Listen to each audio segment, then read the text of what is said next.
और इसीलिए ये जो चिंतन चल रहा है गीता का, सर्वेषु कालेषु मामनुस्मर युद्धे च, भगवान ने कहा हे पार्थ तो हर समय मेरा स्मरण करता रहे। ये शब्द गीता का बहुत आवश्यक है कि हर समय मेरा स्मरण कर। कई कारण है उसके, एक तो ये क्योंकि हमें हर समय शांति चाहिए। अगर हर समय शांति चाहिए, भगवान के चिंतन को साथ रखो। यदि ये चाहिए कि हर समय हम बुराइयों से बचे रहें, भगवान के चिंतन को साथ रखो।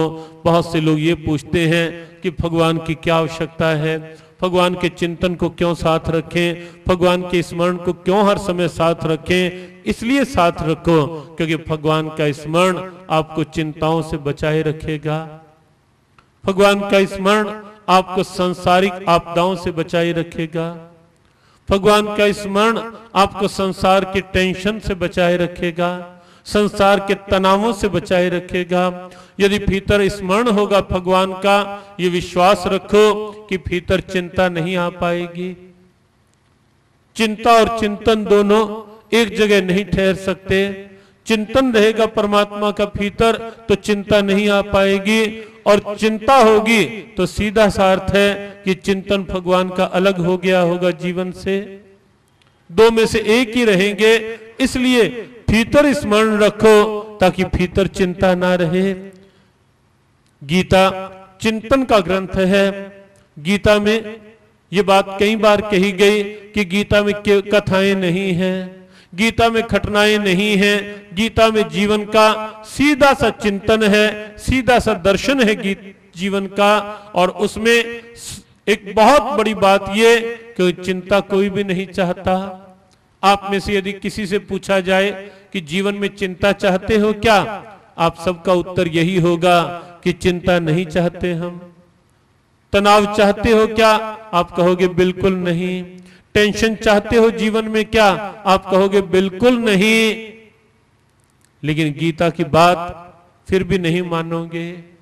गीता ये कहती है कि चिंता मुक्त होने के लिए एक ही स्थिति है, क्योंकि चिंता शरीर नहीं करता, चिंता आंखें नहीं करती, चिंता हमारी वाणी नहीं करती, चिंता कान नहीं करते, चिंता पैर नहीं करते, चिंता करता है हमारा मन। और भगवान ने सीधी बात कही कि तू अपने मन में मेरा स्मरण कर ले, तू मन मेरे हवाले कर दे, तू मन में मुझे बसा ले। बड़ी सीधी बात कही, मैं तुझे चिंताओं से मुक्त कर दूंगा। भगवान के स्मरण को बसाओगे, चिंता नहीं रहेगी, और भगवान का स्मरण भीतर से बाहर निकलेगा तो चिंता को अवसर मिल जाएगा भीतर आने का। इसलिए बहुत आवश्यक है कि चिंता नहीं करो। आप कहेंगे महाराज क्या करें, हम तो नहीं चाहते चिंता, लेकिन जब हो ही जाए तो क्या करें, चिंता आ ही जाए तो क्या करें। और यदि हम आपसे ये पूछें कि चिंता क्यों आ जाती है, आप कहोगे कि कई कारण संसार के बन जाते हैं, कई परिस्थितियां संसार की ऐसी बन जाती हैं जहां मन चिंताओं में डूब जाता है, बिल्कुल खो जाता है चिंताओं में, कुछ और सूझता ही नहीं। आप विचार करें, जिन परिस्थितियों के कारण हम चिंता करते हैं उनसे कहीं कहीं अधिक विकट परिस्थितियां महापुरुषों के साथ बनी, लेकिन उन्हें चिंता नहीं हुई। बहुत विकट विकट स्थितियों से महापुरुषों को गुजरना पड़ा, कई महापुरुषों को। नरसी का जीवन पढ़े आप, कई विपरीतताएं आई, लेकिन सुमिरन नहीं छोड़ा, चिंतन नहीं छोड़ा, भीतर चिंतन बसाए रखा, भीतर परमात्मा का स्मरण करते रहे, चिंता नहीं की उस परिस्थिति की। और परमात्मा ने स्वयं आकर के भात भरा या नहीं भरा,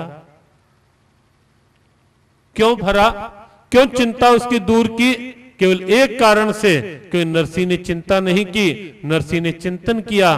कठिनाई यह है कि हम जल्दी विश्वास को डगमगा बैठते हैं। हमारे पर परिस्थिति बनती है तो हम ये सोच लेते हैं कि भगवान ने हमारे साथ ही ऐसा क्यों किया। माला छूट जाती है, भजन छूट जाते हैं, सुमिरन बिल्कुल छूट जाता है कि भगवान ने मेरे साथ ऐसा किया तो क्यों किया। कई लोग तो कहते हैं हमने भगवान का क्या बिगाड़ा था जो हमारे साथ ऐसा उसने कर दिया, कई लोग कहेंगे। लेकिन अंतर यही है, हम चिंतन छोड़ बैठते हैं विपरीत परिस्थिति में, महापुरुष अपने चिंतन को और दृढ़ करते हैं उस स्थिति में। महापुरुषों के जीवन में जब विपरीत परिस्थिति आई, महापुरुषों ने चिंतन को और मजबूत किया, और दृढ़ किया, और पक्का किया, परमात्मा का स्मरण छोड़ा नहीं।